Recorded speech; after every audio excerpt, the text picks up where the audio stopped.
gihe ku isi dufite ibihugu kubigenda bifata ibyumweru cyangwa amezi kugira ngo bitembere, hari ibindi bitandukanye cyane bitoya ku buryo ushobora kubitembera mu gihe gito cyane ndetse ukabitembera mu gihe cy'amasaha runaka. Ukuri nuko bimwe muri ibyo bihugu bingana n'uduce dutoya cyane tw'u Rwanda cyangwa n'u Burundi. Nubwo ari bitoya, ibi bihugu bifite amateka akomeye, umuco wihariye n'ahantu nyaburanga hakurura ba mukerarugendo baturutse impande zose z'isi. Ubuto bwabyo ntibuhungabanya agaciro kabyo ku ikarita y'isi. Uru ni urutonde rw'ibihugu 7 bitoya cyane ku isi ushobora gusura hafi ya byose mu munsi umwe cyangwa mu masaha make. Reka mbahe ikaze, njye nitwa Sana. Munyemerere uyu munsi urutonde rwacu turutangire duhereye ku mwanya wa 7 tumanuka tugera ku mwanya wa mbere. Twihuse ku mwanya wa 7 tuhafite igihugu cyitwa Malta.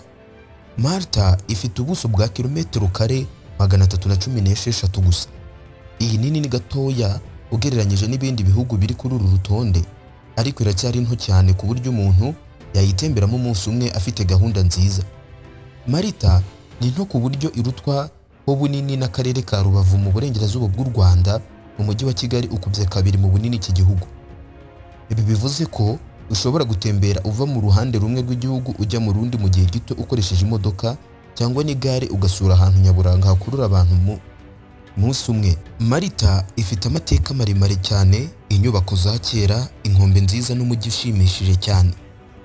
Nubwo ari nto, ifite ibintu byinshi bishimishije, ariko iyo uteguye neza urugendo rwawe ushobora gusura ahantu hose h'ingenzi muri iki gihugu mu gihe cy'umunsi umwe.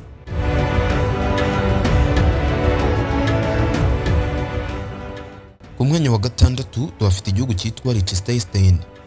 Liechtenstein ifite ubuso bwa kilometero kare zigera kuri 160 gusa, aho iki gihugu gihana imbibi n'Ubusuwisi ndetse na Autriche cyangwa se Australia, kandi ni kimwe mu bihugu bito ariko byateye imbere mu bukungu. Mu bunini Liechtenstein irutaho umujyi wa Bujumbura kilometero kare 40 gusa. Ushobora kwambuka uva ku ruhande rumwe ujya ku rundi mu gihe gito ukoresheje ikinyabiziga icyo ari cyo cyose.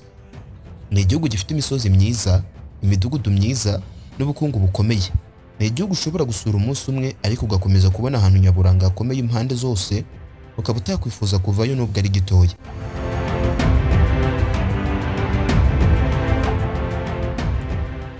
Ku mwanya wa 5 tuhafite igihugu cyitwa San Marino. Iki gihugu cya San Marino ifite ubuso bwa kilometero kare zigera kuri 61 gusa. Uhereye mu Burayi kandi ni kimwe mu bihugu bya kera cyane ku isi. Mu bunini iri hafi kungana n'umujyi wa Moshi w'intara ya Kilimanjaro muri Tanzania. Nubwo kilometero kare 61 atari nto, ushobora kuyizenguruka ku munsi umwe ukoresheje kugenda n'amaguru mu gihe cy'amasaha atari menshi. Iki gihugu gifite imisozi n'inyubako z'amateka bikurura ba mukerarugendo cyane. Mu munsi umwe ushobora gusura ahantu henshi hakomeye ndetse no kwishimira ubwiza bwaho.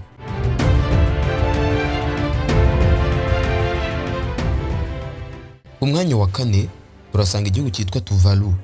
Tuvalu ni igihugu cy'ikirwa kiri kure cyane mu nyanja ya Pasifika, gifite kilometero kare 26 gusa. Ni kimwe mu bihugu byibasiwe cyane n'imihindagurikire y'ikirere. Ugereranyije, Tuvalu ishobora kungana n'uduce dutoya tw'amajyepfo ya Bujumbura udashyize hamwe nka Kinanira cyangwa se Kinindo. Tuvalu ni ntoya ku buryo ushobora kuyisura yose ugenda n'amaguru mu munsi umwe. Tuvalu kandi ifite inkombe nziza n'ubuzima bworoshye, nta modoka cyangwa inyubako ndende cyane bibayo, bituwe n'abantu barenga gato 11,000 n'abantu 500 gusa.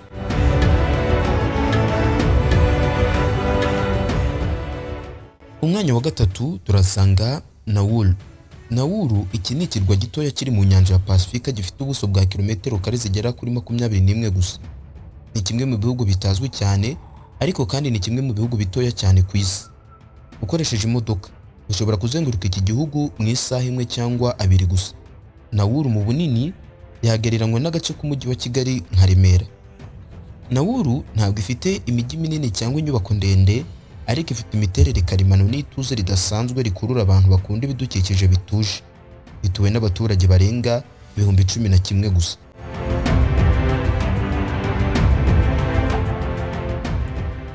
Umwanya wa 2 turasanga igihugu cya Monaco. Monaco ifite ubunini bwa kilometero kare ebyiri gusa. Ni kimwe mu bihugu bikize ku isi kizwiho ubuzima bwiza buhenze, imodoka zihenze n'imihanda yakira amasiganwa ya Formula 1. Ingano yayo ishobora kugereranywa n'agace ka Westland muri Nairobi. Ibi bivuze ko ushobora kugenda uva ku ruhande rumwe ukajya ku rundi mu gihe gito cyane n'amaguru. Nubwo ari ntoya, Monaco yuzuye inyubako nziza, amahoteli ndetse n'inkombe nziza. Ni igihugu gituwe n'abaturage basaga 38,000 gusa. Ushobora gusura neza mu munsi umwe ariko ukabona byinshi. Ku mwanya wa mbere turasanga igihugu cya Vatican City. Umujyi wa Vatican ni igihugu gitoya cyane ku isi kurusha ibindi. Gifite uburebure bwa kilometero kare 0.49 gusa. Giherereye mu mujyi wa Roma mu Butaliyani kandi ni icyicaro gikuru cya Kiliziya Gatolika ku isi. Mu bunini Vatican ishobora kuba ntoya cyane ku gace ka Kiyovu mu mujyi wa Kigali mu Rwanda. Nubwo waba ugenda gahoro, ushobora kuzenguruka igihugu cyose mu isaha imwe cyangwa 2 gusa mu modoka. Nubwo ari nto, Vatican ifite ahantu nyaburanga hakomeye nka Bazilika ya Mutagatifu Petero n'inzu ndangamurage zizwi cyane. Ba mukerarugendo bashobora kureba igice kinini cy'igihugu mu munsi umwe mu buryo bworoshye. Dore ngaye nguko rero ngibi bihugu 7 dufite bitoya cyane ku isi kuruta ibindi. Ni ikihe kigutunguye? Ese ni ikihe wumva wazasura? Ese ni ibihe bindi wumva twagukoreraho?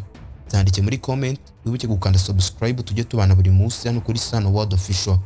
Wibuke like, nge nitwa Sana. Imana ikomeze ibarinde.